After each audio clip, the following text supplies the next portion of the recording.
everybody, it's Amber, and in this video I'm going to be discussing ways that I think it's really helpful to keep or adapt, change a routine when everything's sort of crumbling around you.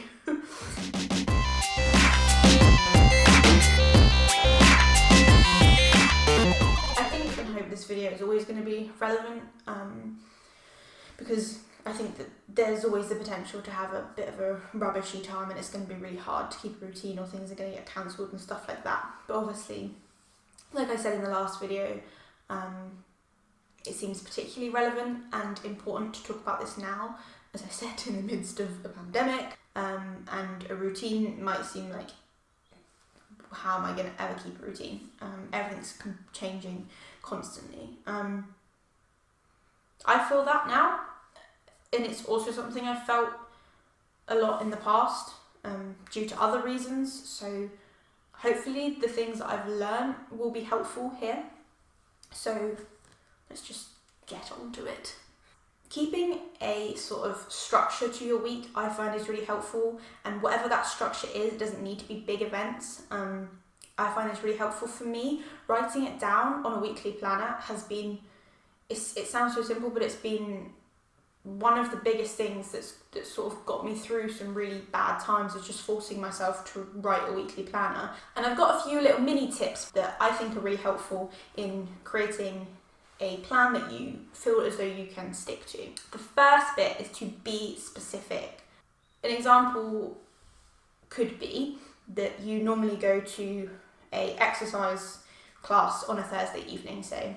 That's been cancelled for whatever reason, or you can't go for whatever reason, and that's potentially for the foreseeable future for you, that you're not going to be able to go to that. So for me, what I'm trying to do is match up the activity that I do outside the house and see what I can do inside the house. It's going to give me the same sort of benefit or feeling, but choosing something really specific. And instead of going, okay, well, I normally do this on a Thursday evening, I'll try and do something at some point, maybe I'll do it Thursday evening, maybe I won't, I don't know, I'll see how we go. So saying, no, I'm going to decide, I'm going to do yoga, I'm going to do it at 6 o'clock on Thursday. That's when I'm going to do it. It's in the plan, it's written down. And I find doing that, it helps me hold myself accountable to do it. My suggestion would be to try and place the same importance on activities you're doing in your own home as just as important as activities you would do outside the house, because they are, and especially at this kind of time, or if you can't leave the house in general, this is really important. The next mini sub-tip is, within keeping a routine, is to invest the time. I sometimes look at it as my slightly more well self looking after my slightly less well self. I know that, still running with this example, if I get to Thursday evening and I feel absolutely rubbish, if I've invested the time beforehand, it's going to make whatever I want to do in that evening a little bit easier to do. Say you say, okay, I want to do some yoga, but I don't really know a lot. I don't think I could do a routine from memory. Okay, maybe I'll look on YouTube. Taking 10 minutes to find that, taking a couple of minutes to find a good playlist on Spotify.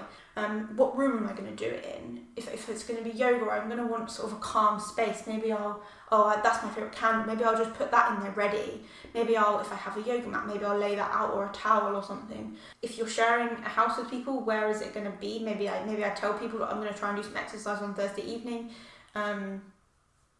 Try not to interrupt or join in. If you've got kids, maybe you're figuring out a way to include them in that exercise. Maybe it's not doing it in the evening, maybe it's actually a better time to do it would be in the middle of the day, so we could do it out in the garden.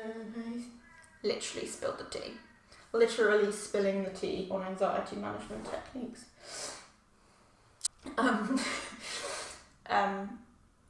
Yeah, so just taking the time, even if investing the time is thinking about it, that's, I think, helpful. Even if it's not writing it down, even if that feels a bit much, just thinking about it, I think that's investing the time and the energy into it. If you can do that, if that's possible for you to do. The third bit of this is to place importance on the small things. Also, the little things in your routine are so helpful. For me, the biggest part of my routine is washing my face in the morning, because if I do that, that's one win. If it's one of those bad days and getting out of bed and doing a lot of stuff is just too much, having one thing that you can do that creates a win. I'm not going to say a little win, because sometimes washing your face, big deal.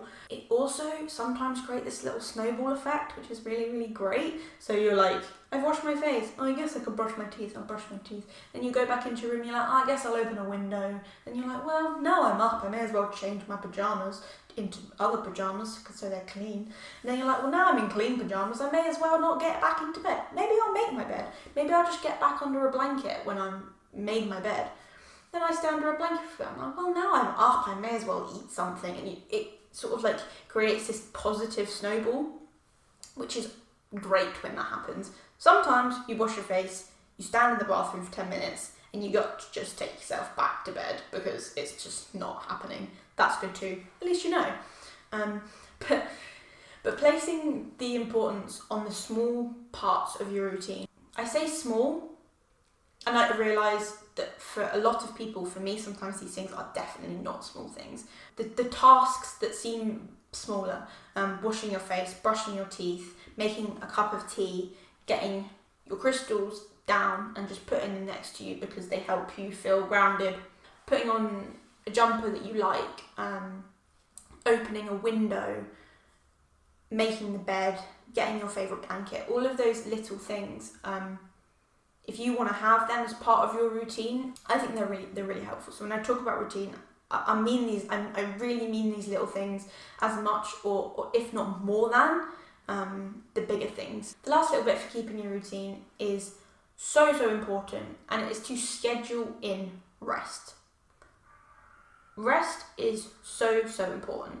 It's so important for us to process and integrate the events that happen throughout the day. It's important for us to deal with things. It's important for us to recover. At a fundamental level for our minds and bodies, rest is really important. When I'm talking about making or adapting a routine, I'm not necessarily saying just keep jamming it full of stuff to do. I'm talking about making the time for rest and caring for yourself and everything as well as that. Don't be afraid to just take the rest. Don't feel like you need to keep up with your routine if it's if that's been a really stressful routine to have. Take some sort of positive out of it, I guess you could try and be like, oh, that's cool. I'll have a lion that day because I don't need to get up at 7 o'clock. Yay. All those people out there that's like, 7 o'clock is a lion. God, I get up at 5. I'm like, okay, cool. If that works for you, I'm really happy for you.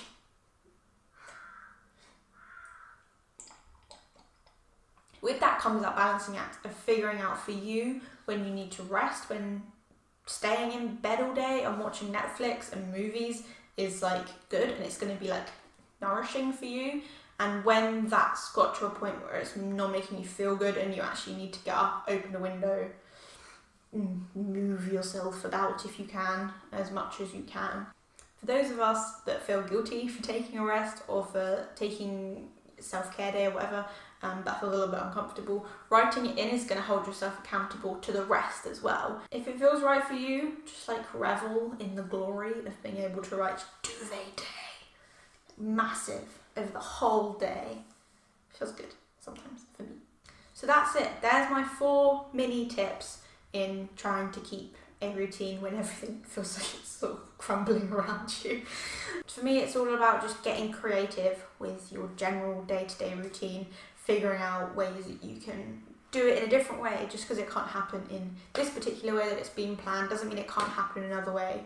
I know it's really hard. It's a really stressful time for a lot of people, and I know that there'll be people in the future that feel like this when there's not a pandemic, because I've felt like that in the past, that everything's just sort of crumbling and everything's constantly changing and I can't find my footing or routine's changing, and it's just really stressful. So I hope that these little tips have been helpful. It'll be good, it'll be fine, it will be great, and maybe we'll get some new ideas out of it for how we can do stuff for people that maybe always can't leave their house very easily. That'd be great, wouldn't it?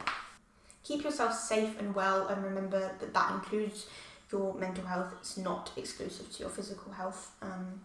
Do all the YouTube things if you want to, and pass these 2 videos on to someone if you think that it might be helpful for them. As always, give yourselves a big old cuddle. Stay safe and well as much as you can, and I may possibly, or may possibly not, see you later, some point in the future, someday maybe. If not, have a good day, week, month, life, whatever. Goodbye! I don't know if you can still see me through the net. Can you still see me? Can you still see me? Can you still see me through the net?